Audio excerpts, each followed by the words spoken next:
It is the end of an era for Germany and beginning of another after being in power for 16 years. German Chancellor Merkel is now retiring from politics, paving way for a new coalition government in country, popularly termed as the traffic signal due to the color of the parties.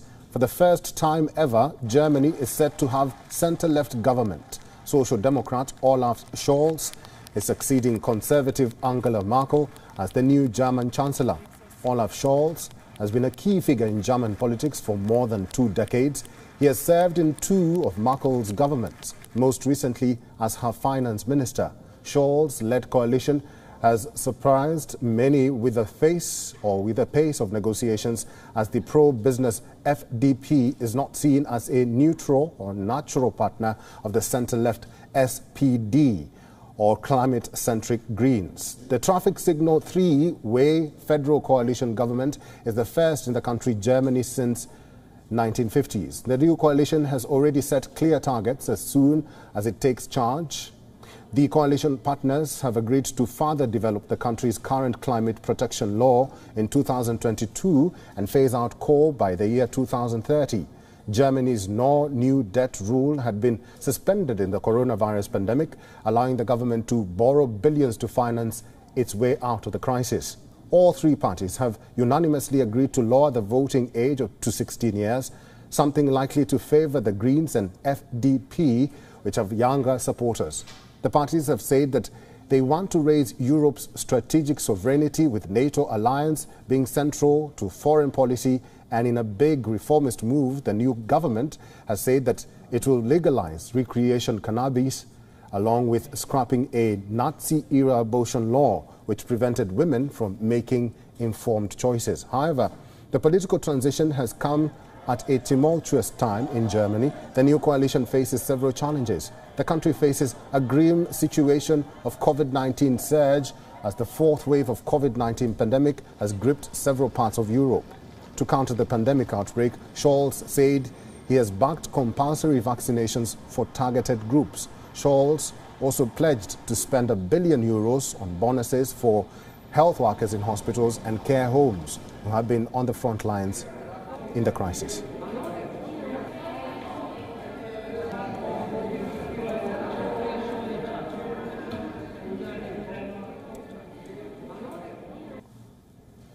WION correspondent Ryan Thompson is joining us live from Frankfurt for more on this story. Ryan, thank you very much for joining us. Merkel leaves big shoes to fill. She has navigated Germany and Europe through multiple crises. Apart from the pandemic, what would be other major challenges that Olaf and the new government will face and has to tackle during his first term?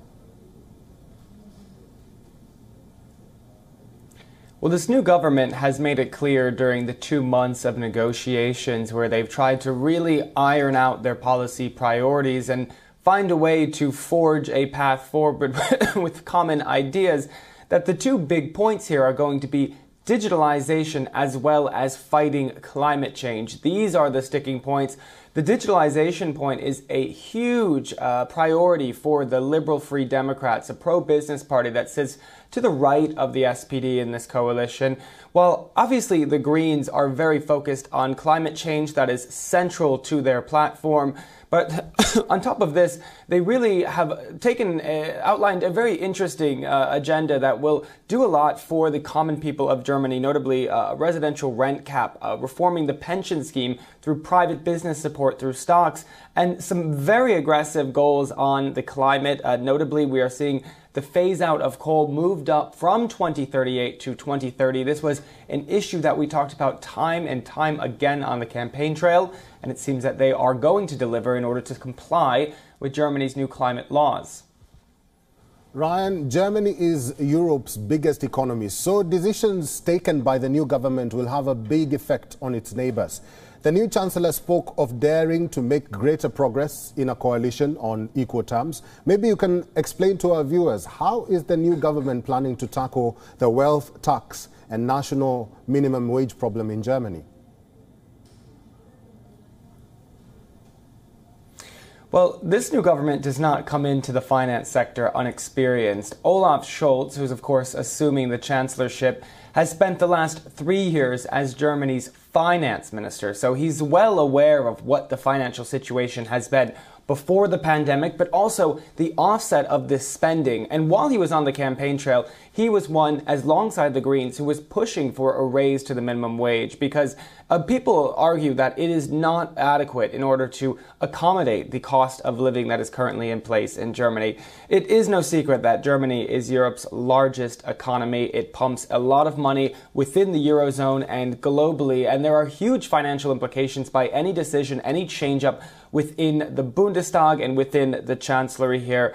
Germany represents a huge chunk of change, and this new government that's assuming path has really tried to restore the business confidence, which was beginning to slip at the departure of Angela Merkel, when it seemed that other people, including Armin Laschet, might potentially be taking over. The arrival of Olaf Scholz has really restored confidence by some of Germany's biggest companies, notably the DAX index and these blue chip companies that have so much legacy worldwide.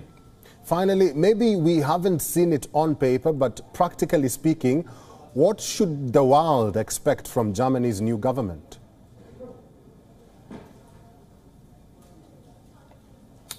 Well, this new government is looking to calm the waters because this has been a chaotic time over the last 2 years. You know, Angela Merkel had a reputation for being a crisis manager, and during her legacy, she really did that, from jumping from crisis to crisis, whether it was the migration crisis at Europe's door, the Eurozone financial crisis, and then, of course, the coronavirus crisis, which is still impacting Germany to this day.